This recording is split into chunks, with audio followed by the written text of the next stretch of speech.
नमस्कार, मैं अरुण कुमार, आप देख रहे हैं दर्शन भारत न्यूज। इस वक्त मेरी मौजूदगी है मोकामा में और गंगा के पावन तट पर मैं मौजूद हूं और जिस जगह मैं खड़ा हूं यह है नवजीवन प्राकृतिक चिकित्सा एवं योग केंद्र है और इसका आज ही विधिवत उद्घाटन होना है। वैदिक मंत्रोच्चारण विधि से पूजन भी किया जा रहा है और यहाँ बताया जाता है कि प्राकृतिक चिकित्सा विधि से मरीजों का इलाज किया जाता है। मेरे पास एक लिस्ट है क्या क्या इलाज होता है यहाँ, जो मैं अपने दर्शकों को बता दूँ। यहाँ मोटापा, कब्जियत, गैस, सर का दर्द, गर्दन का दर्द, कमर दर्द, साटिका, घुटना दर्द, नींद की कमी, लकवा, शुगर, दमा, साइनस सहित अन्य गंभीर बीमारियों का प्राकृतिक चिकित्सा विधि से इलाज किया जाता है। और इन दिनों प्रधानमंत्री नरेंद्र मोदी ने भी मोटे अनाज को बढ़ावा देने का महत्व दिया है। आजकल के दौर में, फैशन के दौर में लोग मोटे अनाज को खाना पसंद नहीं करते हैं, लेकिन मोटे अनाज जो होता है सेहत के लिए फ़ायदेमंद होता है। आप देख सकते हैं हमारे साथ है मोकामा के ही एक प्रगतिशील किसान हैं, पढ़े लिखे हैं और ये एक जूस तैयार कर रहे हैं। मैं इनसे जानता हूं कि किस चीज़ का जूस है जिसका लोग परित्याग करते हैं और इसके सेवन से क्या फ़ायदा है, ये बताएंगे। सर, क्या नाम हुआ आपका? आनंद मुरारी नाम है हमारा और मोकामा में ये सूप तैयार कर रहे हैं। आप तो ये मड़ुआ का सूप है। मड़ुआ उसको रागी भी बोलते हैं मड़ुआ को, और अंग्रेजी में फिंगर मिलेट्स बोलते हैं इसको। तो उसका हम लोग सूप तैयार कर रहे हैं। आप बाज़ार में और कहीं भी बड़े बड़े फंक्शन में देखते हैं कि टमाटो सूप और कौन चिल्ली सूप क्या है, लेकिन इसका कोई जवाब ही नहीं है। इसका मैंने सेवन करने से हाँ, लोगों को क्या फायदा? नहीं, ये तो देखिए मड़ुआ जो है रागी, इसमें कैल्शियम का सबसे बड़ा स्रोत है, ये कैल्शियम का, और मिनरल्स और विटामिन सुपर फूड में भी आता है। लोग इसको, ग्लूटेन नहीं है इसमें, थोड़ा कम कर दें।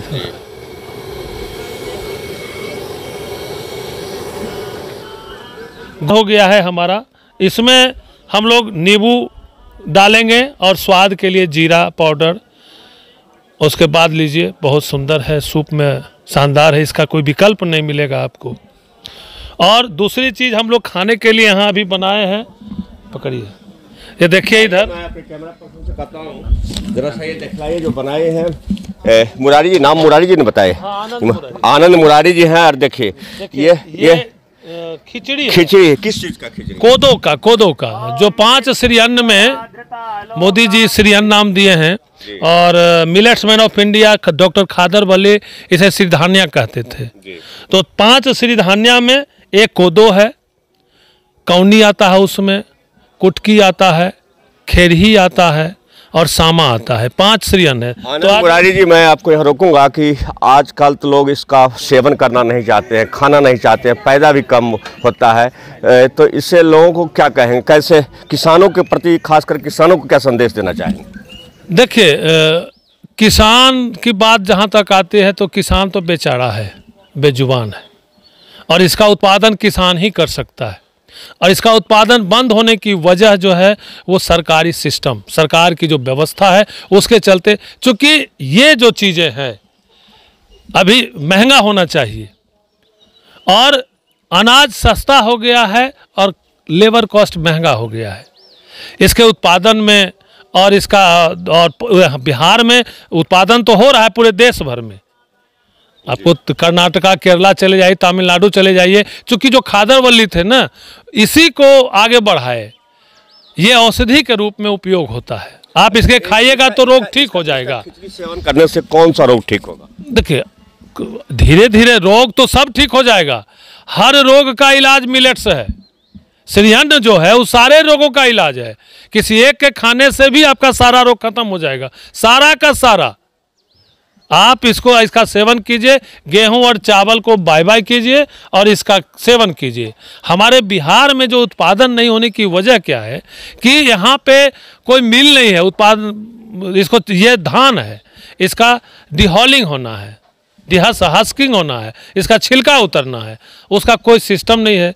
लेबर का कॉस्ट इतना बढ़ गया कि घर में आप इसका काम करवा नहीं सकते हैं। माने यूँ कहा जा सकता है कि लेबर कॉस्ट से कहीं प्रभावित। हाँ, लेबर कॉस्ट से कीमत से जो बढ़ा है वो प्रभावित है किसानी, और इसका उत्पादन छिटपुट कहीं न कहीं होता है। जैसे भागलपुर में आप जाइएगा तो लोग खेड़ी का खेती करते हैं, बेगूसराय में चलिए सामा और कोदो और रागी आपको मिल जाएगा। आपको औरंगाबाद चलिए, वहाँ आपको सामा कोदो और रागी मिल जाएगा। आपको वैशाली में भी कहीं कहीं लोग कर रहे हैं, तो वो कर रहे हैं बहुत कम, जीरो आप कह सकते हैं। जब तक इसका कि मुकम्मल प्रोसेसिंग यूनिट नहीं आएगा डिहस्किंग का, डिहॉलिंग का, तब तक ये बढ़ेगा नहीं। क्योंकि किसान उत्पादन करेगा, जाएगा कहाँ? बेगूसराय के कई किसान हैं, या भागलपुर के, आपको उधर नवगछिया तरफ के कई किसान हैं जो हमसे लगातार संपर्क में हैं, लेकिन करेंगे क्या इस रॉ को? पहले तो ये चावल बने ना, और चावल की कीमत आज के डेट में खेरी जो ब्राउन टॉप है वो 180 से 200 रुपये तक पहुंच गया है। थोक में मिलर देता है आपको 250 से 300 बाजार में मिलेगा किलो, इतना महंगा हो गया है। और वो तो खैर व्यापार की चीज़ है। सबसे बड़ा चीज़ है जो आप दवा खाते हैं इधर उधर, इस अन्न का सेवन आप शुरू कर दीजिए, आप स्वस्थ हो जाइएगा। अच्छा, इस दूसरे टप में आनंद मुरारी जी क्या है ये जरा सा दिखलाए। ये भी वही है, खिचड़ी हमारा तैयार हुआ, और फिर यहाँ देखिए चोखा है, और आपको फिर दिखाएंगे खीर बनाए हैं। इधर है सामा का खीर। हाँ, ये सामा का खीर।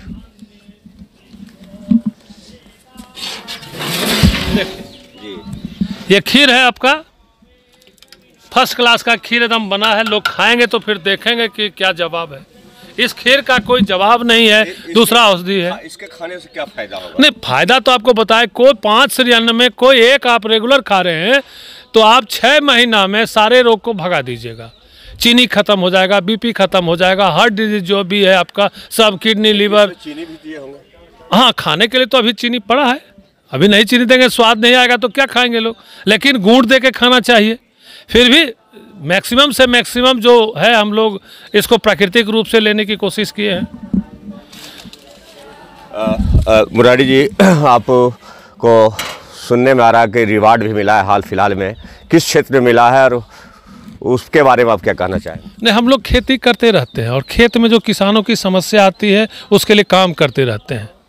मसूर है, मसूर में झुलसा रोग का बड़ा प्रकोप होता है हमारे टाल में।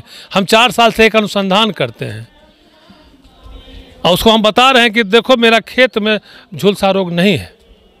उसके बाद हम कुट्टू एक आता है फसल, जो कि ठंडे प्रदेशों में होता है, हिमालय की तराई में, या हिमाचल प्रदेश का जो पहाड़ी इलाका जहाँ ठंड ज़्यादा है, शिमला में, वहाँ कुट्टू का पौधा होता है। तो इस बार हमने उसकी खेती किए हैं, और अभी फ्लावरिंग स्टेज में आ चुका है। थोड़ा सा लेट हुआ था बीज आने में, नहीं तो अब तो फर के निकल जाया रहता, लेकिन उम्मीद करते हैं कि इस बार होगा।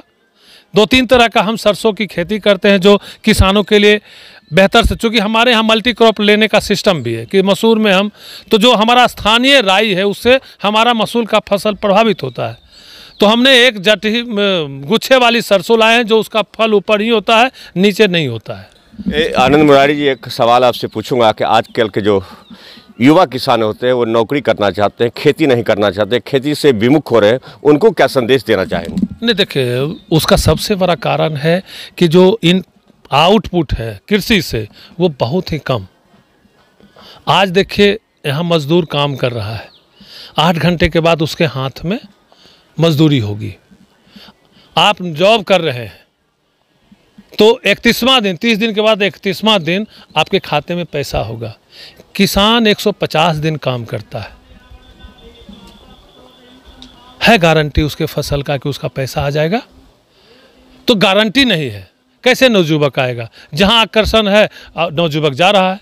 तो कृषि जो है वो घाटे का सौदा है, कोई गारंटी नहीं है। देश में सुन रहे हैं कि बहुत तेज हवा चल रही है गारंटी की, लेकिन किसानों के अनाज की कोई गारंटी नहीं है कि कब उसका अनाज बिकेगा। तो उसमें गारंटी नहीं है तो नवजुवक कैसे आएगा इसमें? आखिर जो बेरोजगार युवक है, जिन्हें कोई रोजगार नहीं है, आखिर वो क्या करेंगे?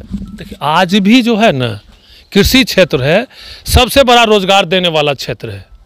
और जब तक फसल की गारंटी नहीं होगी, उसके उत्पादन की गारंटी और खरीदार नहीं होगा, उसका कीमत सही रूप से तय नहीं होगा, तब तक तो बेरोजगारी बढ़ते रहेगा देश में। ये जो किसान जो आंदोलन कर रहे हैं या कर रहे थे, पंजाब के किसान और अन्य क्षेत्र के भी, तो उससे किसानों को क्या फ़ायदा होने वाला है? बहुत अच्छा फ़ायदा होगा, अच्छा फ़ायदा होगा। किसान देखिए, एमएसपी खरीद होनी चाहिए और हमारे पास सारा सिस्टम है, हम सारा डेटा दे सकते हैं सरकार को। कहीं एक पैसे का सरकार जो सुनते हैं कहती है कि 17 लाख करोड़ का अतिरिक्त हमारे ऊपर बर्डन आ जाएगा। एक पैसे का बर्डन नहीं आएगा। आप खरीदार तय कर दो ना, वो एमएसपी में खरीदेगा। आप क्यों खरीदने के लिए परेशान हो? एमएसपी आप खरीद, एमएसपी की गारंटी किसान मांग रहा है और इससे ज़्यादा हम और कुछ नहीं मांगेंगे।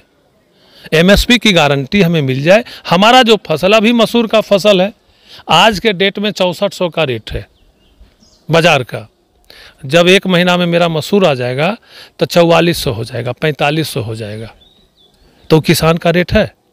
कहीं न कहीं किसानों के जो उपज होता है उसका वाजिब दाम नहीं मिल पाता, एकदम नहीं मिलता है। वो बाजार के बिचौलिया, बाजार के बीच वो जो नचाते रहता है, उसका जो शोषण होता है हर चीज़ में।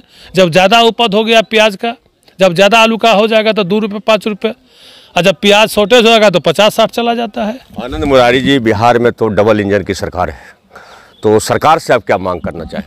देखिए, हम केंद्र सरकार से मांग करते हैं, चूँकि उनके हाथ में है एमएसपी की गारंटी, खरीदार। राज्य सरकारें के जो काम है वो खेतों में बिजली देना, किसानों को बिजली उपलब्ध होना चाहिए। हो भी रहा है, काम हो भी रहा है। हमारे टाल क्षेत्र में भी अच्छा काम हो रहा है। 1000 करोड़ का जो जल प्रबंधन है मोकामा टाल में, तो 1000 करोड़ से ज़्यादा की राशि यहाँ खर्च हो रही है और हम अगुवा हैं उसमें। हम 14 से ही इस टाल के लिए काम कर रहे हैं। तो हमने सरकार के साथ बैठ के बात भी किया। 17 में तत्कालीन जल संसाधन मंत्री राजीव रंजन सिंह ललन बाबू थे, जो अभी मुंगेर के सांसद हैं। उनके प्रयास से 1000 करोड़ की योजना टाल में चल रही है। नदी पैन की उड़ाही, हमारा टाल का सिस्टम जो है वो जल प्रबंधन है। जल का बेहतर प्रबंधन होगा तो हमारे टाल की बुआई अर्लियर होगी, पहले बुआई होगी तो उत्पादन हमारा बढ़ेगा। तो ये सब काम टाल में होना चाहिए और हर जगह हर किसानों को आप सुविधा दीजिए। काम तो हो रहा है, रोड पहुंच रहा है। मुख्य रूप से जो समस्याएं हैं सरकार से, दोनों ही सरकार से, डबल इंजन की सरकार हो, राज्य सरकार हो, केंद्र सरकार हो, किसानों का जो फसल आए एटीएम की तरह, जैसे हम गए तो मेरा फसल आया, उसको हम बैंक की तरह बैंक में जमा किए, अब मुझे पैसा मिल जानी चाहिए, किसान खुशहाल हो जाएगा। कहीं कोई बर्डन पड़ने नहीं जा रहा है। तो आप किसानों को जिंदा रखना नहीं चाह रहे हैं, यही स्थिति है। कहीं न कहीं किसानों के साथ सरकार भी राजनीति कर रही है। शुरू से होते आ रहा है ना। कोई भी सरकार आए, हम जितने सारे लोग हैं सरकार में भी, विधायक, सांसद, मंत्री, सभी किसान है और किसान की संतान है। देखिए, एमएसपी पर खरीद जिस दिन तय हो जाएगा ना, और उसका बन जाएगा हमारे पास कहे ना कि एक सिस्टम हमने सोचा है कि आप खरीदार तय कर दो हर प्रखंड में। हम किसान जो है बेचेंगे तो मेरा आधार कार्ड है, मेरा किसान का रजिस्ट्रेशन है, तो वहाँ शो करते रहेगा कि हमने इतना उत्पादन किया। आज देश में जो बड़े पैमाने पे इनकम टैक्स रिबेट लेते हैं बड़े बड़े लोग, वो किसान होते नहीं हैं, केवल खेती से, तो वो भ्रष्टाचार तो बंद होगा ना।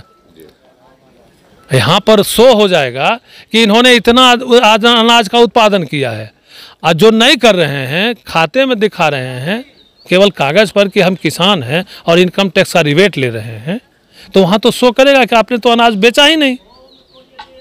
तो आप किस किस चीज़ का खेती करते हैं जिससे किसानों का माने आपका आर्थिक स्थिति सुदृढ़ हो, या किसानों को क्या कहना चाहेंगे आज के दौर में जो महंगाई का दौर है, बेरोजगारी का दौर है, लोग इसे पारंपरिक खेती से हट के थोड़ा अर्थ आवे, किसान की माली स्थिति सुदृढ़ हो, वो कौन सा खेती किसानों को करना चाहिए आज के दौर में? देखिए, सबसे पहला काम होना चाहिए कि हमारा स्वास्थ्य अच्छा हो।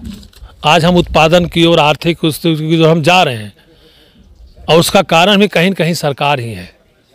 हम जहर युक्त फसल ला रहे हैं, हम पेस्टिसाइड्स का प्रयोग कर रहे हैं फसल पे, हम इनसे उत्पादन के लिए, आर्थिक स्थिति मजबूत करने के लिए एक तरफ तो हम वही अनाज हम घर खा रहे हैं और वही हम अनाज फिर हम स्वास्थ्य में जा रहे हैं, रोगी पड़ रहे हैं। तो कहाँ इस चीज़ को समझना पड़ेगा। आर्थिक रूप से हम मजबूत रहें ये कोई ज़रूरी नहीं है, हम स्वस्थ रहें। पहला सबसे मेरा धन है स्वास्थ्य। और हम जैविक खेती करते हैं पिछले 7 साल से, हम देसी बीज का प्रयोग करते हैं। सोना मोती गेहूं हम पहला किसान है बिहार के, 7 साल पहले लाए थे। और हमने लखीसराय के किसानों को, हमने बेगूसराय के किसानों को, नवादा के किसानों को दिए जो अभी खेती कर रहे हैं। और अभी कृषि विज्ञान केंद्र अगवानपुर भी जो है वो हमसे बीज लिया है, वो ब्रीडिंग के लिए कि हम इसको डेवलप करेंगे। तो सोना मोती गेहूं की खेती करते हैं। उसके बाद जो भी देसी मक्का हमारे पास 20-22 प्रकार का देसी मक्का है। लाल मक्का मिलेगा, काला मक्का मिलेगा, मैरून मक्का मिलेगा, पीला है, सफ़ेद है, मल्टी कलर है, ढेर सारा मक्का है। हम बाजरा की भी खेती करते हैं, बाजरी भी है, देसी जो हो गया उसको बाजरी कहते हैं। तो मोटे अनाज, इस तरह से हम लोग काम करते हैं। और हम स्वस्थ हैं, परिवार स्वस्थ है, तो पहले ये होना चाहिए, उसके बाद फिर आर्थिक। ऐसा बात नहीं कि हम अर्थ के लिए हम हर्बिसाइड्स का प्रयोग कर रहे हैं। अच्छा, एक सवाल आनंद मुरारी जी, सरकार किसानों के लिए उन्नत कृषि खरीदने के लिए या खेती के लिए माने अनुदान देती है, क्या लगता है ये अनुदान वास्तविक किसानों को मिल पाता है या यूँ ही इसकी बंदरबाट होती है? अनुदान शब्द आपने बोला, अनुदान समझिए इस चीज़ को। अनुदान, दान का मतलब भीख। आपने किसानों को देख, लोभ में किसान ले रहे हैं तो भीख दे रहे हैं, ये बंद कीजिए। किसानों का जो फसल है ना, जो भी उत्पादन कर रहा है उसका जेन्युइन कीमत आप दे दीजिए। और हो सके तो उस पर आप बोनस दे दीजिए, वही सब्सिडी है। सब्सिडी मिलता नहीं है, बहुत बड़ा खेल है। मोकामा में चलिए बीज आता है, कोई भी किसान वह बीज बुआई नहीं करता, ले उसका दूसरा उपयोग कर लेगा, क्योंकि मंगनी में मिल रहा है। हर किसान अपना बीज बुनता है। और अगर बीज उसको बाजार से खरीदना है तो वो बार्गेनिंग करने का कर सकता है कि ठीक है हम 32 रुपये किलो लेंगे, हम 35 रुपये किलो लेंगे। अगला व्यापारी जो बेचने वाला है वो कहेगा हम 50 लेंगे, तो करेगा बार्गेनिंग। तो किसानों को आप छोड़ दीजिए। और सब्सिडी का खेल बंद होना चाहिए। हम स्पष्ट रूप से कहते हैं सब्सिडी कितना भ्रष्टाचार है उसका कोई पैमाना नहीं है। चलिए, सुन रहे थे आनंद मुरारी, ये मोकामा के प्रगतिशील और शिक्षित किसान हैं।